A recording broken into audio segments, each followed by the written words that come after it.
Hi, Angela. Oh, I'm glad you called. So you're in a lot of pain from nursing? Yeah, a lot of women experience pain when they first begin nursing, so you are definitely not alone. But let's do some digging and figure this out together. So can you tell me what you see and what you hear while nursing? And what is Joey like during and in between feeds? Yeah, Joey's pretty content between feeds. He burps well, sleeps well, and he's always very eager to eat. It makes a lot of loud sucking sounds, so I often correct his latch.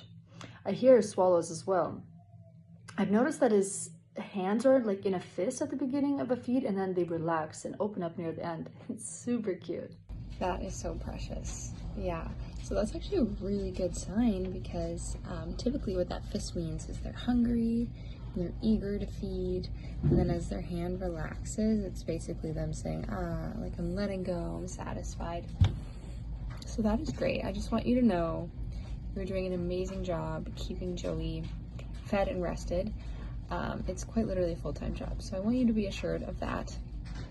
Sleep deprivation is real, and the pain and exhaustion you feel is absolutely valid. I think we should do a little bit more digging. So have you been able to track Joey's poos and pees in the past 24 hours? Thank you for saying that. It is a lot of work. In the past 24 hours, he's had 3 poops and around 6 wet diapers. Is that normal? Okay, that's so great that you've been able to keep track. That's super helpful information. So based on his outputs, he seems to be getting plenty to eat. So again, incredible job, incredible work. But yeah, your feeling of exhaustion and pain, that's what we want to target. So as you mentioned, you've been ensuring his lips are flanged out like a fish whenever you notice loud sucking sounds. Is there any visible trauma to your nipples? Yeah, and I pull his chin down so he can open his mouth wider.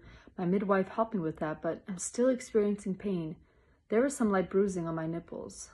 Yeah, that's so nice to have just that initial guidance from a midwife or a nurse. So I'm so glad you had that. And what kind of support do you have in your home and from family or friends? Not a lot. Most of our family is abroad.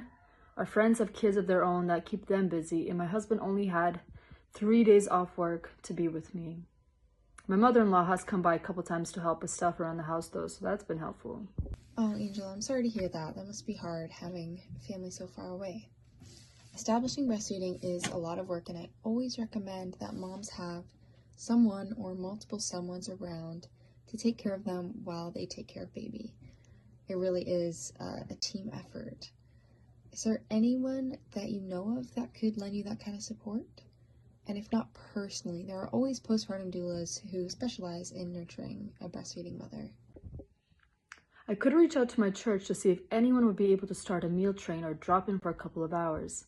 That's good to know about postpartum doula if it comes down to it. Can you send me some recommendations, please? Absolutely, yes. I'll send you some in your area as soon as we're done this call. And I think reaching out to your church is a wonderful idea. So from what we've been able to gather together, it sounds to me like you're experiencing a common trauma and pain that can come with initial breastfeeding. So this is especially common with babies who need some help with their latch and are vigorous suckers. So although you are correcting his latch, the time spent in an incorrect latch position is still causing trauma. And then in those early days when your colostrum is what they're going for, they have to work really hard to extract colostrum. So as your mature milk comes in, Joey does not have to work as hard, but you haven't been able to heal from the trauma that you've experienced. So pumping for a couple of days can be a really great way to give you that necessary break to heal without compromising on milk supply or Joey's nutrition. Is that something you'd be interested in trying? And do you have a pump at home that fits you well? I'm willing to try anything at this point, and no, I don't. Okay, no problem at all. So I can send you a list of options with some pros and cons with each one, along with how to figure out sizing, because that's really key. So until you get your pump figured out, you can start a simple nipple care routine right away. So there's 3 to 4 main steps. So you start by soaking your breasts in a small tub of salt water, so a saline solution, for 1 minute, and then allow your nipples to fully dry with a little bit of expressed milk on them. So breast milk does have a lot of antibodies and can really help with healing. Then you can apply some lanolin-based cream, tallow balm, or coconut oil. And then lastly, keep silverettes or hydrogel pads on your nipples in between sessions, and you can keep them inside your bra.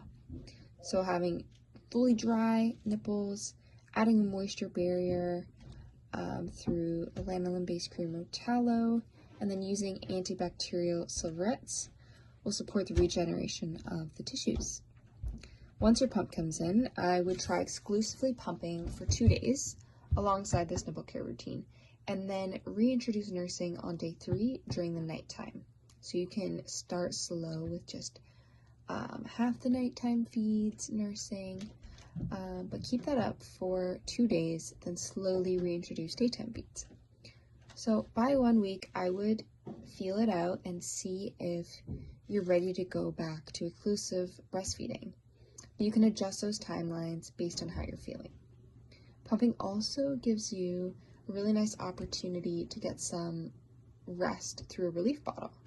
So if you pump Joey's bottle during a nap, you can leave it for whoever is helping you that day, head right to sleep, and then try to sleep through until the end of his next nap, so you can pump for that feeding, or until he wakes up once you have reintroduced breastfeeding. Mind you, a relief bottle is always an option beyond this 1 week period, especially if you end up buying a pump for yourself.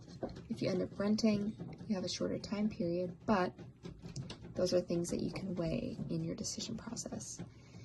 And then I know this is a lot, so I will definitely send you this through text in a summarized version, but a sleepy baby won't open as wide or extend their tongue as far, so making sure that Joey is alert and awake for feedings is key. So sit him up, talk to him, tickle his cheek, and remove blankets and even some layers of clothing just to make sure he is alert and ready to feed. Okay, thank you so much, Beth. I'd love to have some recommendations on a good pump that I can use now and have on hand for the future. I'd like to have the option for a relief bottle. Yes, relief bottles can be a real godsend, so definitely take advantage. So just to quick summarize, start the nipple care routine right away and get a pump as soon as you can. Start exclusively pumping for 2 days and then gradually reintroduce breastfeeding over the course of a week, starting at night, and just kind of feel as you go.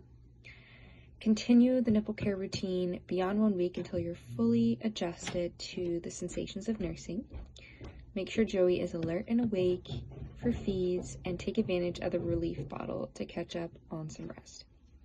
Make sure you ask for help from your church and your mother-in-law, and I'll send you those postpartum doula recommendations as well as pump recommendations as soon as we're done this call. I'll check in with you 2 days from now, so Tuesday. But if any other questions or concerns come up before then, I'm here, Angela, so don't hesitate to call. All right, thanks so much. Okay, bye, have a good night.